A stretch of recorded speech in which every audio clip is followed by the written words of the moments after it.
네, 하나님의 위로를 나누는 자가 되자. 오늘 말씀 제목인데요. 하나님은 어떤 분이십니까? 하나님은 외모를 보지 않으시고 그 중심을 보시는 분이십니다. 사무엘상 16장 말씀에 보면 사울을 패하신 하나님께서는요. 사무엘을 이새의 집으로 보내 그의 아들 중 한 사람을 왕으로 세우겠다라고 말씀하셨습니다. 이에 사무엘은 이새의 집으로 찾아갔고 이새의 아들들이 한 사람씩 사무엘 앞으로 지나가게 되었습니다. 이때 가장 먼저 이새의 맏아들 엘리압이 사무엘 앞을 지나갑니다. 그 엘리압을 본 사무엘이 마음속으로 이렇게 생각했습니다. 여호와의 기름 부으실 자가 과연 주님 앞에 있도다. 사무엘이 볼 때에 그 이새의 첫째 아들 맏아들 엘리압의 풍채라든지 얼굴 표정이라든지 걸음걸이라든지 겉으로 드러나 보이는 모습이 왕이 될 상이다. 왕이 되는 것과 어울릴 만한 외모를 가졌구나 라고 생각했을 것입니다. 그러나 사무엘의 이러한 생각에 대하여서 하나님은요 다른 대답을 주셨습니다. 사무엘상 16장 7절 말씀 후반부에 하나님은 사무엘에게 분명히 이렇게 말씀하시죠. 내가 보는 것은 사람과 같지 아니하니 사람은 외모를 보거니와 나 여호와는 중심을 보느니라. 하나님은 이렇게 말씀하셨습니다. 하나님은 외모를 보지 않으신다라고 말씀하셨습니다. 그러니까 외모를 보지 않으신다는 말은요. 겉으로 드러나 보이는 것으로 그 사람을 판단하지 않으신다라는 의미입니다. 그러니까 외모를 보지 않는다라는 것이요. 하나님 우리의 외면을 보시지 않으니까 우리의 외면을 마음대로 그렇게 하고 살아도 괜찮다 이런 의미가 아니라 하나님께서는 그 사람의 외면으로 판단하지 않으신다라는 의미예요. 그러나 바리새인들은 겉으로 드러나 보이는 것들로 그 사람을 판단하는 사람들이었습니다. 바리새인들에게 있어서 인간이 당하는 불행과 비극은 하나님께서 그 사람을 기뻐하시지 않는다라는 분명한 표식이고 반면에 그 사람이 성공한 사람이라면 특별히 풍성한 재물을 가지고 있는 부자라면 그가 의롭다는 확실한 증거로 여겨졌습니다. 하나님은 분명히 외모를 보시지 않는다. 외적인 것으로 판단하지 않으신다라고 말씀을 하셨는데요. 바리새인들은 자신들이 그 부분을 확신을 하고 하나님이 기뻐하시는 사람이기 때문에 저 사람은 부자야. 하나님이 사랑하시는 사람이기 때문에 저 사람은 사회적으로 성공한 사람이야. 저 사람이 아픈 것은 하나님께서 미워하시기 때문이야. 저 사람이 병든 것은 하나님 앞에 죄를 지었기 때문이야 라고 판단하게 되었다라는 것입니다. 하나님의 기준, 하나님의 판단을 누가 정한 것입니까? 바리새인들이 정해버렸습니다. 그러나 예수님은 분명하게 말씀하셨습니다. 누가복음 16장 14절 지난주 주일 오후에 함께 나누었던 말씀인데요. 제가 한번 읽어드리겠습니다. 바리새인들은 돈을 좋아하는 자들이라 이 모든 것을 듣고 비웃거늘. 이게 무슨 말이냐? 예수님이 불의한 청지기의 비유를 들어서 두 주인을 섬길 수 없다라고 말씀하셨습니다. 두 주인은 누구입니까? 하나님을 주인으로 섬기거나 아니면 재물을 주인으로 섬기게 될 것이다. 그러니까 너희가 재물을 따라다니고 재물이 최우선이다. 재물이 우리가 복을 받은 어떠한 근거다라고 이야기하는 것은요. 하나님을 주인으로 삼지 않은 것이다. 이러한 뜻으로 예수님이 말씀을 하신 거예요. 그러나 바리새인들은 예수님의 그 말씀을 가볍게 여겼다. 이렇게 기록되어 있습니다. 성경은 바리새인들을 향하여서 돈을 좋아하는 자들이라고 명시하고 있습니다. 분명하게 이야기하고 있죠. 바리새인들은 돈을 좋아하는 자들이라. 다시 말하면 돈이 우상이 되는 사람들입니다. 돈의 유무에 따라서 그 사람에 대한 판단이 달라지는 사람들이다라는 의미입니다. 그러니까 단순히 돈을 좋아한다라는 것은요, 그냥 돈을 많이 얻고 싶어한다 이러한 의미가 아니라 그 돈이 우상이 되고 그 돈이 하나님의 자리를 대체하도록 만드는 사람들이라는 의미입니다. 그래서 예수님은 오늘 본문에서 말씀하시는 이 비유를 통하여서 재물로 사람을 판단하는 것이 얼마나 어리석은 일인지를 분명하게 알려주고 계시는 것입니다. 하나님의 기준은 재물에 있는 것이 아닌데 하나님의 기준은 겉으로 드러나 보이는 것에 있는 것이 아닌데 하나님의 말씀을 가장 잘 안다고 주장하는 바리새인들이 하나님의 말씀을 가르쳐서 백성들에게 알려주어야 할 서기관들이 하나님의 뜻을 제대로 알지 못하고 있다는 것입니다. 그래서 예수님께서는 오늘 본문 말씀, 이 비유의 말씀을 통하여서 제물로 사람을 판단하는 것이 얼마나 잘못된 일인지, 하나님께서 기뻐하시지 않는 일인지를 분명하게 알려주고 계시는 것입니다.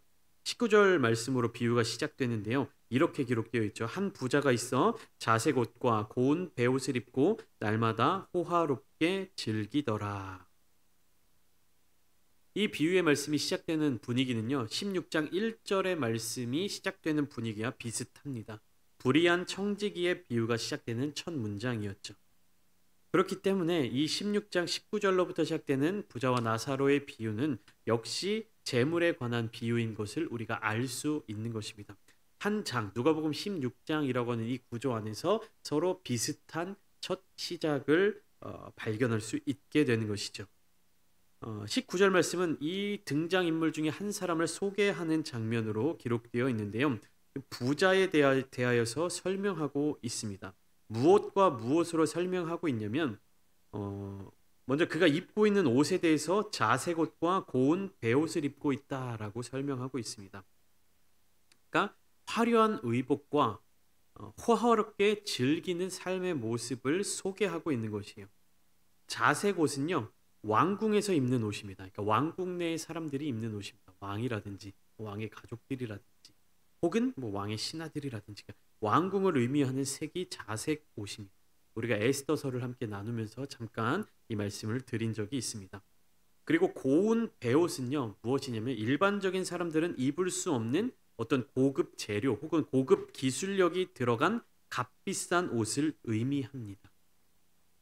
또한 이 부자의 일상은 날마다 호화롭게 즐기는 잔치로 가득 차 있었습니다. 그러니까 이 한 절의 말씀, 이 한 문장의 이야기로 이 부자가 어떤 사람이고 어떤 성격을 가졌고 어떤 삶을 살아내고 있는지를 알려주고 있는 것이죠.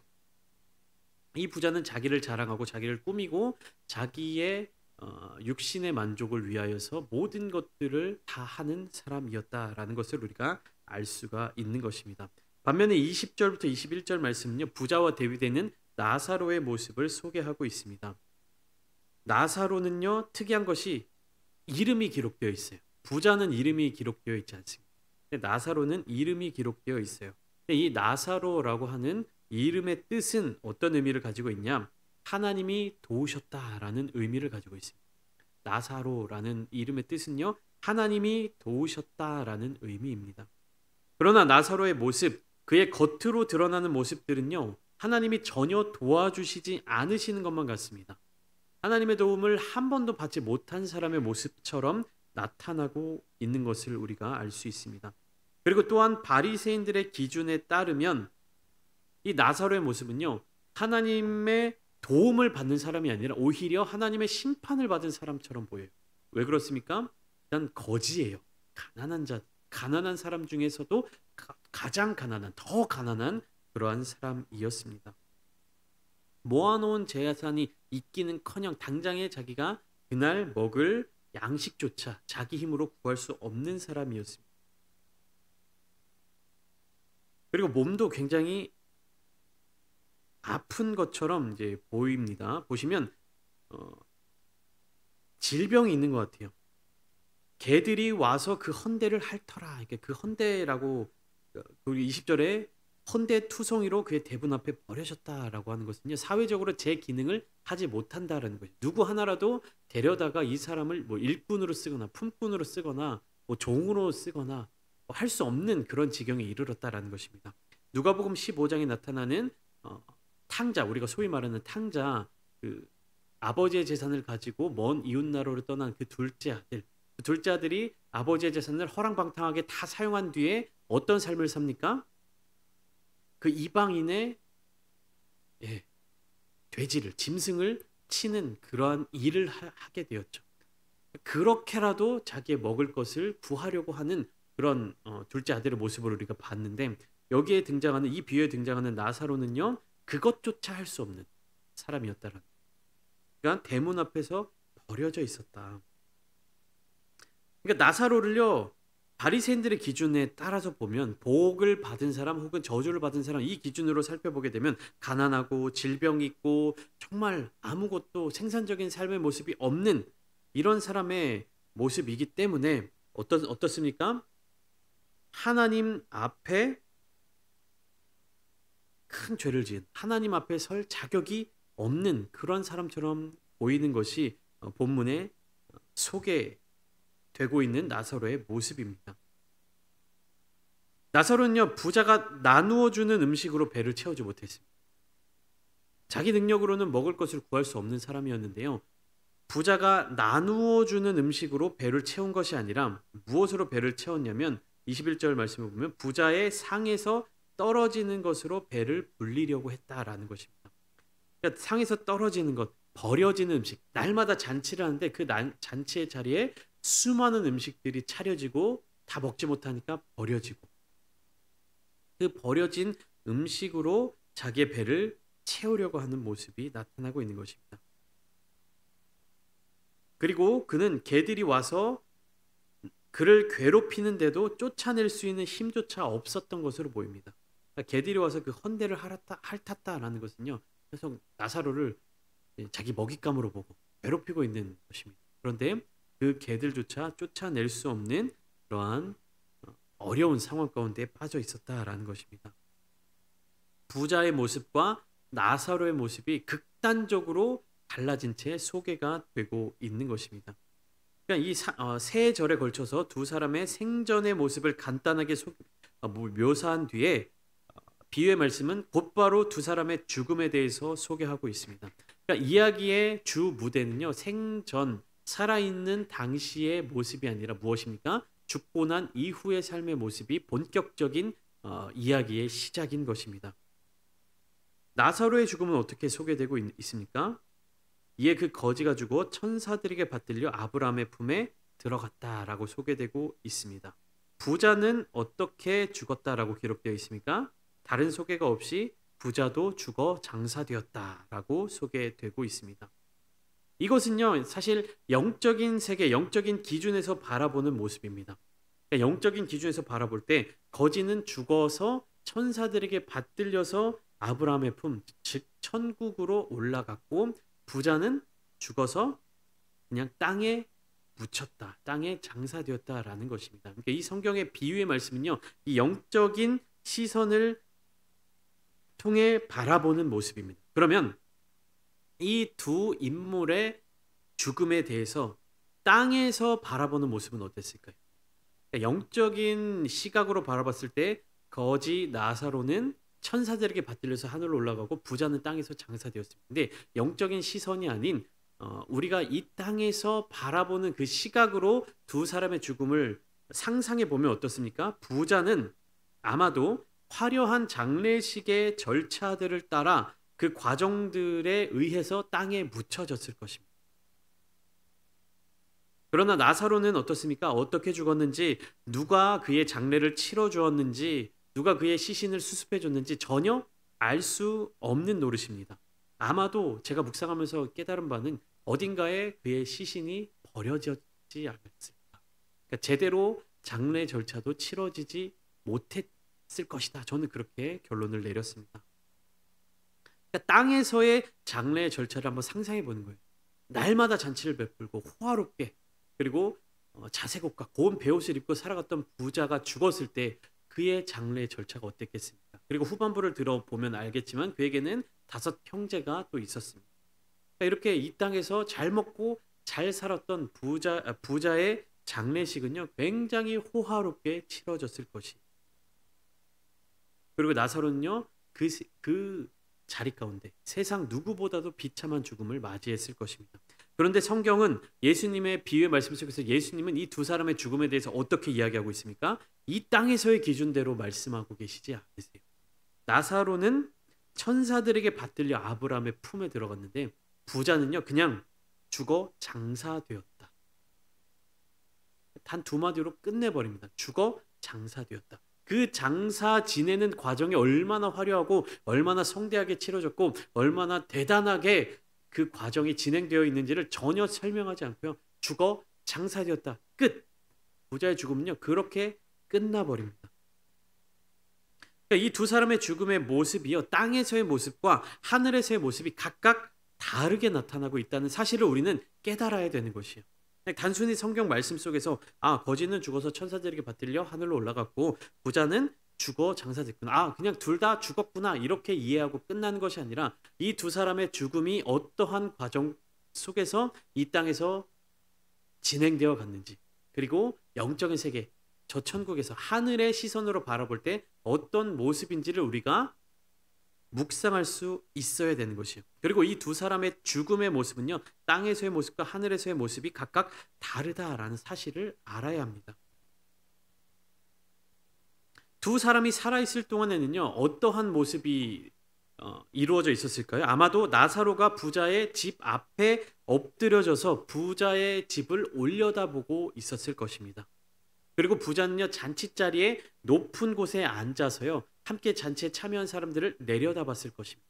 그러니까 나사로는 가장 낮은 곳에서 올려다보고 부자는 가장 높은 곳, 자기 집의 가장 높은 곳에서 내려다보았을 것입니다. 그런데 이 두 사람의 차이가 얼마나 큰지요. 나사로는 그 부자를 바라볼 수 없었을 것이에요.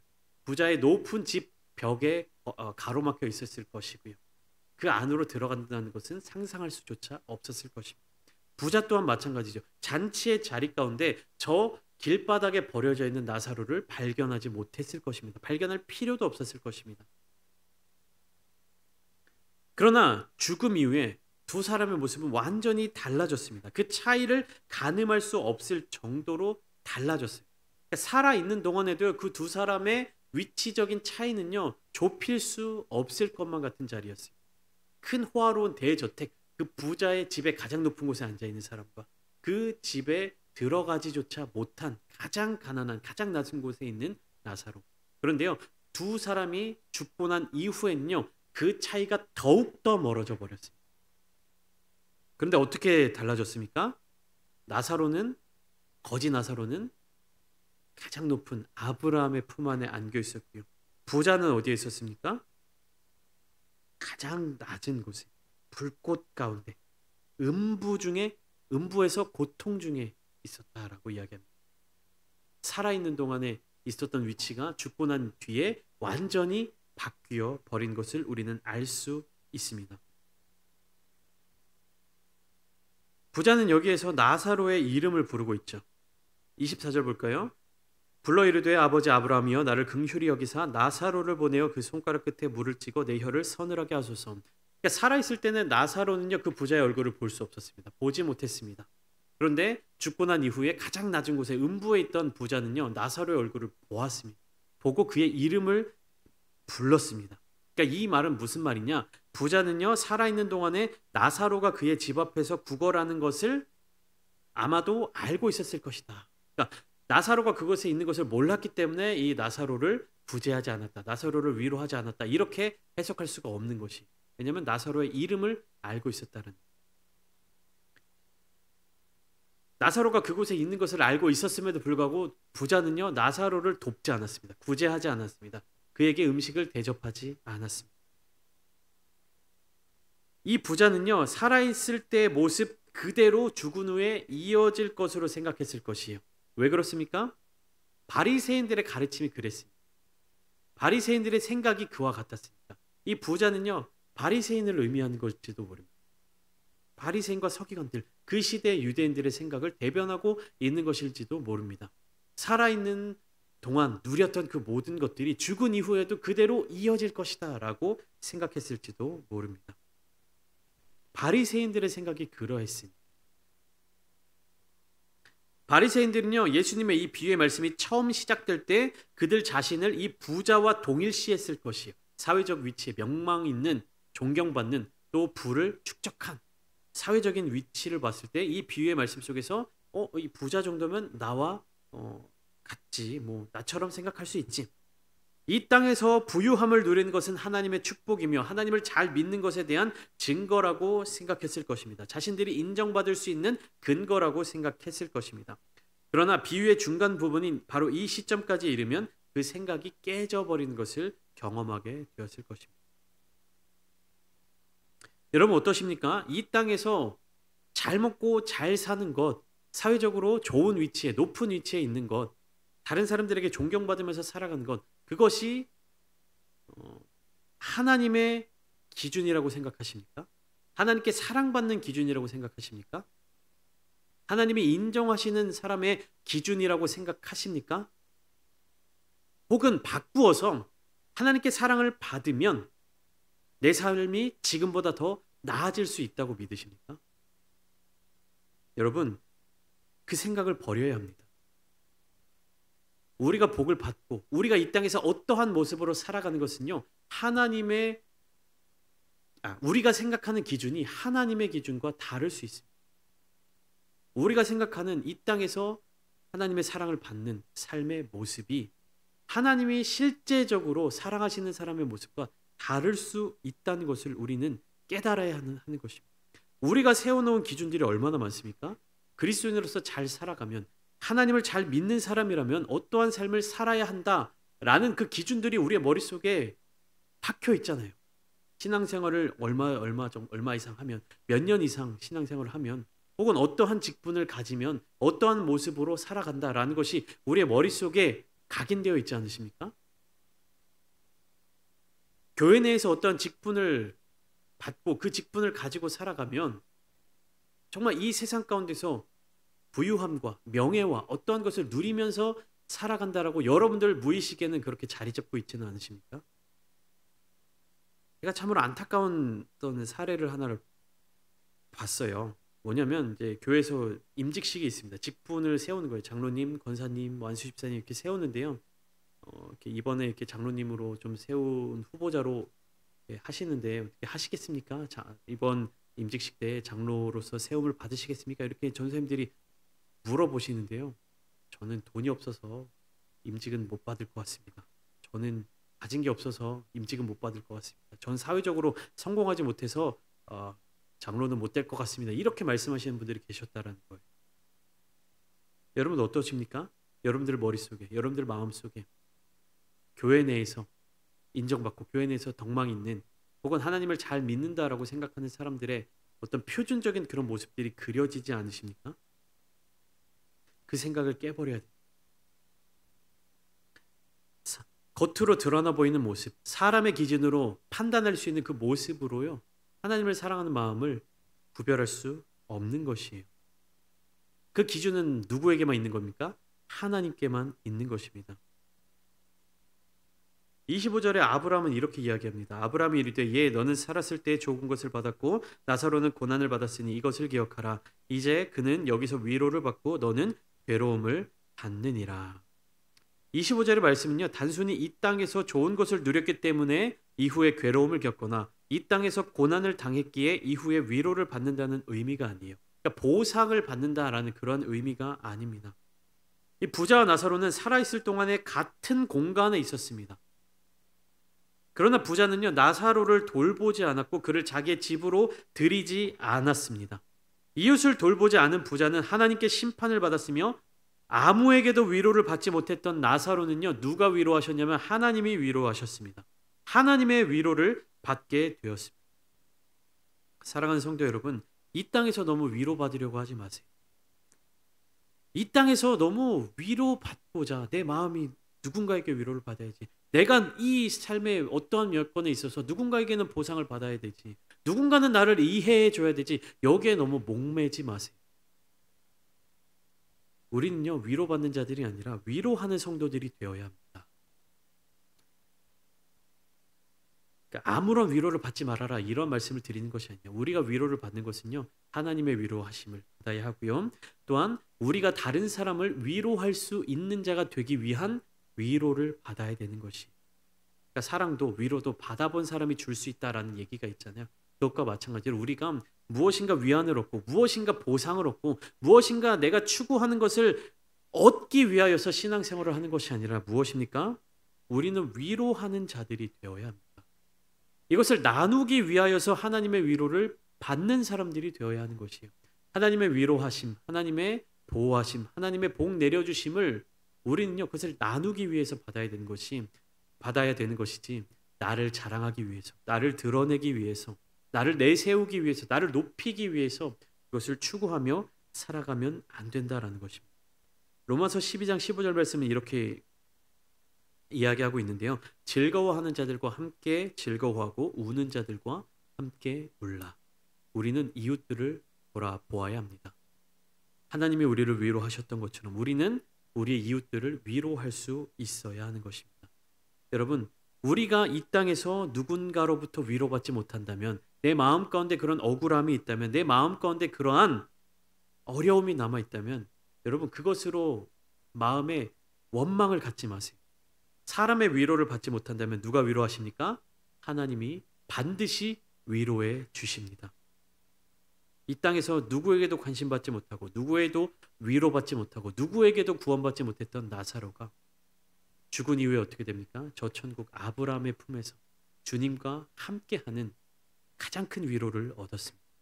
그러나 이 땅에서 많은 것을 가지고 이 땅에서 모든 것들을 누리며 살아갔던 이 부자는요, 음부의 가운데 빠져서 고통 가운데 부르짖는 그러한 모습으로 죽음 이후의 삶을 살아갈 수밖에 없다는 사실을 우리는 이 비유의 말씀을 통해서 깨닫게 되었던 것입니다.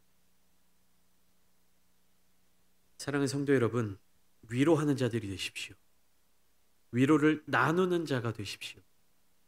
하나님의 그 마음을 나누어 주는 분들이 되십시오. 이 땅에는 하나님의 위로가 필요한 자들이 너무나도 많이 있습니다. 우리가 신앙생활을 하면서 나에게만 주목하고 나의 어떠함에만 관심을 가지면요, 하나님의 시선을 가지고 이웃들을 바라볼 수가 없습니다. 그러나 하나님께서 원하시는 것은요, 나만 위로받고 나만 구원받고 나만 잘 사는 것이 아니라 이 땅 가운데 하나님의 위로가 필요한 자들, 복음이 필요한 자들, 회복이 필요한 자들에게 우리가 다가가 그 사랑을 전하는 것입니다. 하나님께서 저와 여러분들에게 이것을 부탁하고 계십니다. 하나님의 마음을 받아서 하나님의 이 부탁, 하나님의 이 명령을 함께 이루어가는 우리 교회가 되기를 소망합니다. 하나님의 사랑을 받은 우리가 하나님의 사랑을 나누는 교회가 되기를 소망합니다. 그렇기에 그리함으로 말미암아 깨어져가는 이 세상 가운데, 무너져가는 이 세상의 질서 가운데 정말 작은 자에게, 정말 그 작은 곳에 하나님의 사랑을 전하는 이 세상의 빛과 소금이 되는 우리가 되기를 소망합니다.